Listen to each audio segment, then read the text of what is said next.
मंदिरों की नगरी वृंदावन में एक से एक बढ़कर मंदिर हैं।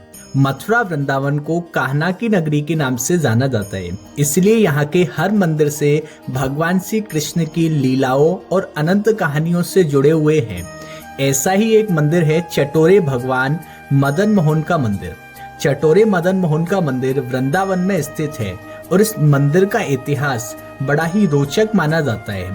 मंदिर परिक्रमा मार्ग में मदन मोहन मंदिर स्थित है। यह मंदिर आज से 515 वर्ष पुराना है और इस मंदिर का एक अलग ही महत्व माना जाता है।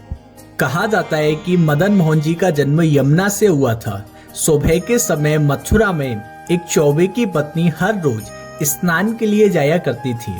तो एक दिन चौबे की पत्नी को मदन मोहन जी पानी में खेलते हुए मिले थे। उन्होंने कई आवाजें लगाई, लेकिन उनकी आवाज सुनकर कोई नहीं आया। तब चौबे की पत्नी ने मदन मोहन जी को अपनी गोद में लिया और अपने घर ले आई। मदन मोहन ने चौबे की पत्नी से वचन लिया कि मैं तुम्हारे साथ जा तो रहा हूँ, लेकिन जिस दिन तुमने मुझे घर से निकलने के लिए कहा, मैं उसी दिन तुम्हारे घर से चला आऊंगा।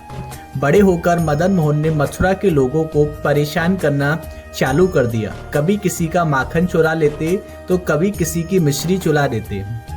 मदन मोहन के इस कृत्य को देखकर मथुरा के लोग परेशान हो गए थे और मदन मोहन की शिकायत चौबे की पत्नी से कर दी थी। शिकायत के बाद वह बहुत तेज गुस्सा हुई और मदन मोहन को डांट कर बोली कि तुम यहाँ से चले जाओ। उसी दौरान वहां से सनातन गोस्वामी गुजर रहे थे, तो मदन मोहन ने सनातन गोस्वामी को रोककर कहा कि बाबा, मुझे आपके साथ चलना है, और इसके बाद वह सनातन गोस्वामी के साथ चले गए। रास्ते में सनातन गोस्वामी ने मदन मोहन से वचन लिए कि जैसा मैं खिलाऊंगा वैसा खाओगे, जैसा मैं रखूंगा वैसा रहोगे। तो मदन मोहन ने वचन देते हुए कहा कि आप जैसा खिलाओगे मैं वैसा खाऊंगा और जैसे आप रहोगे मैं वैसा रहूंगा। इतना कहकर सनातन गोस्वामी ने मदन मोहन को अपने साथ वृंदावन ले आए। वृंदावन के टीले पर यह लोग रहने लगे और वृंदावन से वह आटा मांग कर लाते और उसे यमुना के पानी से गूंथकर उसकी बाटी बनाते और सनातन गोस्वामी पहले मदन मोहन को भोग लगाते, उसके बाद खुद खाते। काफी लंबे समय तक ऐसा चलता रहा। एक दिन मदन मोहन ने कहा कि मैं अरोनी बाटी नहीं खाऊंगा, तो सनातन गोस्वामी जी ने मदन मोहन से कहा कि मैंने आपसे वचन लिया था कि मैं जैसा आपको खिलाऊंगा आप वैसा ही खाओगे और जैसा मैं आपको रखूंगा आप वैसे ही रहोगे। बताया जाता है कि एक पंजाब के रहने वाले एक व्यापारी रामदास, जो कि सेंधा नमक और फलों का व्यापार करते थे, वह दिल्ली से आगरा तक अपना व्यापार करते थे। कुछ दिन बाद जब वह दिल्ली से चलकर आगरा के लिए जा रहे थे और उनके जहाज में फल और सेंधा नमक भरा हुआ था, जैसे ही उनका जहाज वृंदावन पहुंचा तो उनका जहाज एक टीले पर अटक गया और कई घंटे बाद भी वह जहाज वहां से नहीं निकल पाया।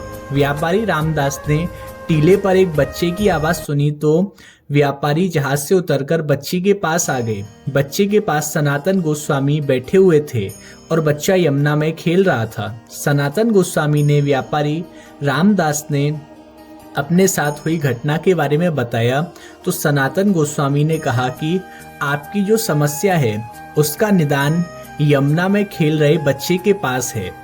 आप उनके पास जाओ और उनसे जाकर बात करो। व्यापारी रामदास मदन मोहन के पास गए और उनसे अपने साथ हुई घटना के बारे में बताया। मदन मोहन ने कहा कि तुम्हारे जहाज में क्या भरा हुआ है। उन्होंने बताया कि प्रभु, मेरे जहाज में सेंधा नमक और फल भरे हुए हैं। मदन मोहन ने कहा, तुम्हारा जहाज निकल तो जाएगा, लेकिन उसके बदले में तुम मुझे क्या मिलेगा। व्यापारी ने मदन मोहन से कहा कि मेरे जहाज में जो सेंधा नमक और फल भरे हुए थे वो पानी के कारण खराब हो चुके हैं, मैं आपको क्या ही दे सकता हूँ। व्यापारी से मदन मोहन ने ऐसा बोला, आप अपने जहाज के पास जाइए, जहाज आपका बिल्कुल ठीक है और कोई सामान का भी नुकसान नहीं हुआ है। व्यापारी अपने जहाज के पास गया तो उसने देखा कि जहाज में सेंधा नमक और फल की जगह हीरे जवाहरात, पन्ना, सोना चांदी भरा हुआ था। यह देखकर व्यापारी रामदास लौटकर वापस उस बालक के पास गए और उनसे कहा, प्रभु, जैसा आदेश करें मैं वैसा करूंगा। ऐसे हुआ था मदन मोहन मंदिर का निर्माण। बताया जाता है कि इसके बाद उसी व्यापारी ने भगवान मदन मोहन का मंदिर बनवाया। व्यापारी द्वारा बनवाया गया मंदिर आज भी विश्व में अपनी ख्याति बिखेर रहा है। इस मंदिर के निर्माण से पहले बदनेश्वर महादेव मंदिर, सूर्य मंदिर, सूर्य घाट, शीतला माता मंदिर, इसके साथ 4 कुटिया भी उसी व्यापारी ने बनवाई थी। माना जाता है कि यमुना की गहराई तक गहरी है मंदिर की नींव। मदन मोहन मंदिर की एक खास बात यह है कि मंदिर यमुना से 70 फीट ऊंचा है और 70 फीट नीचे तक यमुना में इसकी नींव है। औरंगजेब के समय से ही यह मंदिर बना हुआ है। औरंगजेब ने इस मंदिर को कई बार तोड़ने का प्रयास किया, लेकिन इस मंदिर को तोड़ नहीं पाया। वह हर बार पराजित होकर यहाँ से चला गया। इसीलिए चटोरे मदन मोहन नाम पड़ा। मदन मोहन मंदिर को चटोरे मदन मोहन मंदिर के नाम से भी जाना जाता है। इस मंदिर को चटोरे के नाम से इसलिए जाना जाता है क्योंकि मदन मोहन हर दिन नए नए व्यंजन खाने के लिए ललायत रहते थे और हर दिन सनातन गोस्वामी से कुछ नया बनाने के लिए कहते थे। इसी कारण उनका नाम चटोरे मदन मोहन पड़ गया। बताया जाता है कि बालक मदन मोहन ने अपना अभिषेक कराने के लिए बोला था। जैसे ही बालक का अभिषेक हुआ तो वह पत्थर में बदल गए थे। माना जाता है कि मदन मोहन भगवान श्री कृष्ण के ही अवतार थे। मंदिर की खास बात तो यह है कि मंदिरों में हर रोज मंगला आरती होती है, लेकिन मदन मोहन मंदिर में मंगला आरती केवल कार्तिक मास के महीने में होती है, जो कि अक्टूबर और नवंबर के बीच में पड़ता है कार्तिक मास। तो कैसी लगी आज की वीडियो आपको? वीडियो अच्छी लगी हो तो वीडियो को ज़्यादा से ज़्यादा लोगों को शेयर कीजिए और हमारे चैनल पर नए हैं तो चैनल को सब्सक्राइब कीजिए, क्योंकि ऐसी ही वीडियो हम आपके लिए लेके आते रहते हैं। तो मिलेंगे फिर किसी ऐसी वीडियो में, तब तक के लिए राधे राधे, जय श्री कृष्णा।